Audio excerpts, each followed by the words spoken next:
بسم اللہ الرحمن الرحیم وَلَقَدْ يَسَّرْنَا الْقُرْآنَ لِلذِّكْرِ فَهَلْ مِن مُدَّكِرٍ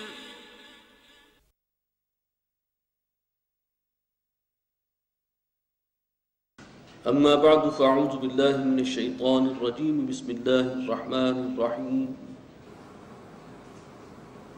یا ابراہیم اعرض عن هذا انه قد جاء امر ربك وانهم آتيهم عذاب غیر مردود صدق اللہ العظیم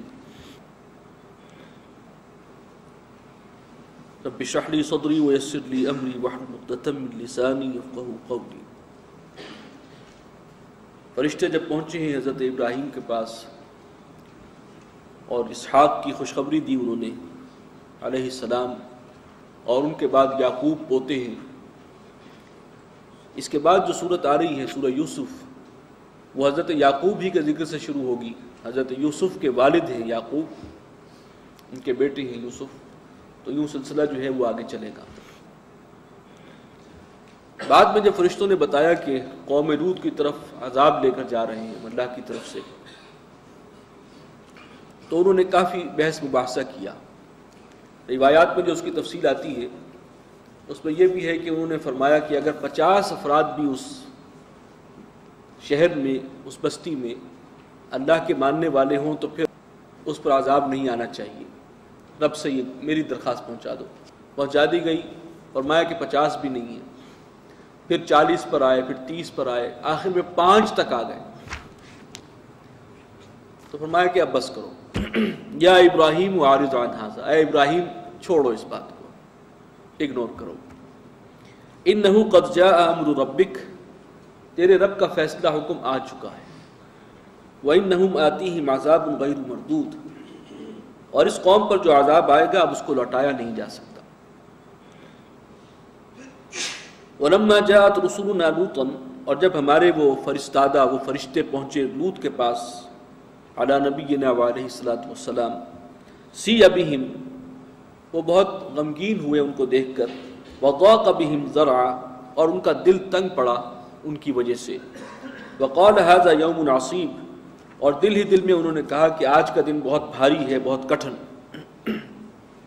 اس کی وجہ انہیں معلوم تھی کہ جس خبیث عادت میں یہ قوم مبتلا ہے، اور فرشتے آئے ہیں نوجوان خوبصورت لڑکوں کی شکل میں، تو اب یہ ہے کہ سب میرے جو ہے گھر پر دھاوا بولیں گے اور میرے لیے اپنے مہمانوں کو بچانا مشکل ہو جائے گا۔ وہ سخت پریشان ہوئے اس صورتحال سے۔ وَجَاءَهُ قَوْمُهُ يُهْرَعُونَ إِلَيْهِ، اور آئی اس کے پاس اس کی قوم بے اختیار جھپٹتے ہوئے، دوڑتے ہوئے، شکار گویا کہ انہیں مل گیا ایک۔ وَمِن قَبْلُ كَانُوا يَعْمَلُونَ السَّيِّئَاتِ، اور اس سے پہلے وہ قوم جو ہے وہ بری حرکتوں میں، بدکاریوں میں ملوث تھی۔ قَالَ يَا قَوْمِ هَؤُلَاءِ بَنَاتِي هُنَّ أَطْهَرُ لَكُمْ، حضرت لوط نے فرمایا کہ اے میری قوم، یہ میری بیٹیاں حاضر ہیں، یہ تمہارے لیے زیادہ پاکیزہ ہیں۔ اب اس میں یہ بھی امکان ہو سکتا ہے کہ جو آئے ہوں گے لوگ، ظاہر ہے ان میں جو لیڈر قسم کے ہوتے ہیں، پیش رہنے والے، وہ تو 2-4 ہی ہوتے ہیں، باقی تو فالوورز ہوتے ہیں۔ ان کو پیشکش کی ہے انہوں نے کہ میری بیٹیاں ہیں، اس کو میں تمہارے رشتے میں دے سکتا ہوں، یہ جو جائز راستہ اللہ نے بنایا ہے یہ نکاح کے راستے سے، تو وہ تمہیں کرنا چاہیے، یہ پاکیزہ راستہ ہے، اس کو اختیار کرو۔ یا ایک توجہ یہ کی گئی ہے کہ قوم کی بیٹیوں کے بارے میں، پوری قوم کی بیٹیاں ان کی گویا کہ رسول کی بیٹیاں ہیں، کہ تمہیں جو ہے ان کی طرف جانا چاہیے، نکاح کے راستے کی طرف جانا چاہیے، وہ پاکیزہ راستہ ہے۔ فَاتَّقُوا اللَّهَ وَلَا تُخْزُونِي فِي ضَيْفِي، اللہ سے ڈرو اور میرے مہمانوں کے معاملے میں مجھے رسوا نہ کرو۔ أَلَيْسَ مِنْكُمْ رَجُلٌ رَشِيدٌ، کیا تم میں کوئی ایک معقول آدمی بھی نہیں ہے؟ قَالُوا لَقَدْ عَلِمْتَ مَا لَنَا فِي بَنَاتِكَ مِنْ حَقٍّ، وہ کہنے لگے کہ تم خوب جانتے ہو کہ ہمیں تمہاری بیٹیوں سے کوئی سروکار نہیں ہے۔ وَإِنَّكَ لَتَعْلَمُ مَا نُرِيدُ، اور تمہیں خوب معلوم ہے کہ ہم کیا چاہتے ہیں۔ اب یہ گویا کہ اس وقت وہ انتہائی ایک نشے کی کیفیت میں سرشار تھے اور بہت ہی خباثت پہ اترے ہوئے تھے۔ قال لو ان لی بکم قوۃ، اس وقت حضرت لوط کی زبان سے دعا اور آہ نکلی کہ لو ان لی بکم قوۃ، کاش تمہارے مقابلے میں میرے پاس کوئی قوت ہوتی، طاقت ہوتی، او آوی الی رکن شدید، یا میں کسی طاقتور سہارے کی پناہ لے سکتا۔ قالوا یا لوط انا رسول ربک، اب فرشتوں نے اطمینان دلایا، انہوں نے کہا کہ اے لوط ہم تو اللہ کے بھیجے ہوئے ہیں، فرشتے ہیں، لن یصلوا الیک، یہ ہرگز تم تک نہیں پہنچ سکتے، یعنی تمہارا آپ کچھ نہیں بگاڑ سکتے، بے خوف ہو جاؤ۔ فاسر باہلک بقطع من اللیل، تو تم اپنے گھر والوں کو لے کر کچھ رات رہے نکل جاؤ۔ ولا یلتفت منکم احد، اور تم میں سے کوئی پیچھے مڑ کر مت دیکھے، الا امرأتک، تم سب نکل جاؤ سوائے تمہاری بیوی کی۔ اس کا انجام بھی قوم کے ساتھ ہی ہوا تھا، اور سورہ تحریم میں اس کا ذکر ہے کہ انہوں نے خیانت کی تھی اپنے شوہر کے ساتھ، اور وہ خیانت اصل میں تھی کہ اس خاتون کی ہمدردیاں اس قوم کے ساتھ تھیں، اور وہ یہاں کے گھر کے راز جو ہیں اور معاملات ان کو وہاں تک پہنچاتی تھی، تو یہ جو ایک خیانت کا معاملہ تھا، اس پر اس کا بھی انجام قوم کے ساتھ ہی کیا گیا۔ انہ مصیبھا ما اصابہم، اس کو پہنچ کر رہے گا جو ان سب کو پہنچے گا جو عذاب، اس میں وہ شریک ہوگی۔ ان موعدہم الصبح، اور ان کے وعدے کا وقت جو ہے وہ صبح کا ہے۔ الیس الصبح بقریب، تو جلدی کرو، صبح تو اب قریب ہی ہے۔ فلما جاء امرنا، تو جب ہمارا وہ حکم پہنچا، عذاب کا حکم، جعلنا عالیہا سافلہا، ہم نے اس بستی کے نچلے حصے، اوپر والے حصے کو نیچے والا بنا دیا، اپ سائڈ ڈاؤن کر دیا، تل پٹ کر دیا۔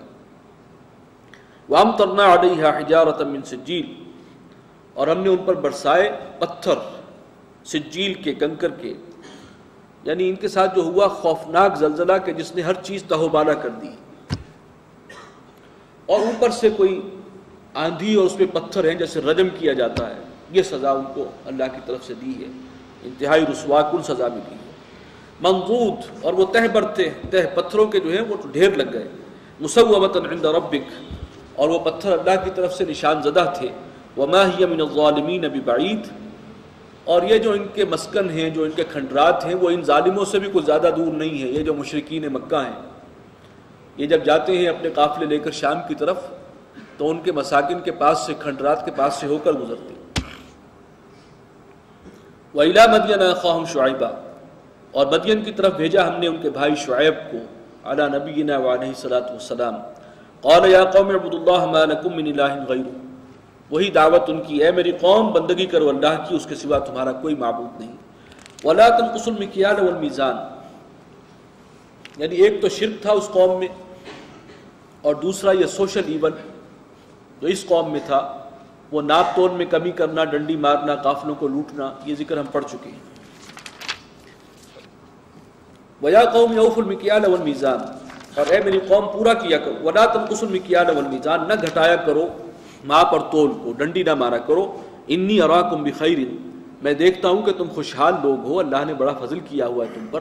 وَإِنِّي أَخَافُ عَلَيْكُمْ عَذَابَ يَوْمٍ مُحِيطٍ، اور میں ڈرتا ہوں تمہارے بارے میں ایک گھیر لینے والے دن کے عذاب سے، جب وہ عذاب آئے گا تو کوئی اس کی نکل نہیں سکے گا۔ وَيَا قَوْمِ أَوْفُوا الْمِكْيَالَ وَالْمِيزَانَ بِالْقِسْطِ، اور اے میری قوم پورا کیا کرو ناپ اور تول کو عدل و انصاف کے ساتھ۔ وَلَا تَبْخَسُوا النَّاسَ أَشْيَاءَهُمْ، اور لوگوں کو ان کی چیزیں گھٹا کر مت دو۔ وَلَا تَعْثَوْا فِي الْأَرْضِ مُفْسِدِينَ، اور زمین میں مت پھرو دندناتے ہوئے فساد مچاتے۔ بقیت اللہ خیر لکم، اللہ کا بخشا ہوا منافع ہی تمہارے حق میں بہتر ہے، یعنی جائز طریقے سے جو کاروبار بزنس تم کرتے ہو اس میں جو منافع ہے اصل میں وہ تمہارے لیے اچھا ہے، وہی باعث برکت ہے، اسی پر قناعت کرو۔ یہ جو تم اونچ نیچ کر رہے ہو، ملاوٹ کرتے ہو، ڈنڈی مارتے ہو، گھٹا کر دیتے ہو، اس سے باز آ جاؤ۔ ان کنتم مومنین، اگر تم ہو اللہ کو ماننے والے۔ وما انا علیکم بحفیظ، اور میں کوئی تم پر نگران نہیں ہوں۔ قالوا یا شعیب وصلاتک تأمرک ان نترک ما یعبد آباؤنا، کہنے لگے کہ اے شعیب، کیا تمہاری نماز تمہیں یہ حکم دیتی ہے، یہ سکھاتی ہے کہ ہم چھوڑ دیں ان کو کہ جنہیں پوچھتے تھے ہمارے آباء و اجداد؟ او ان نفعل فی اموال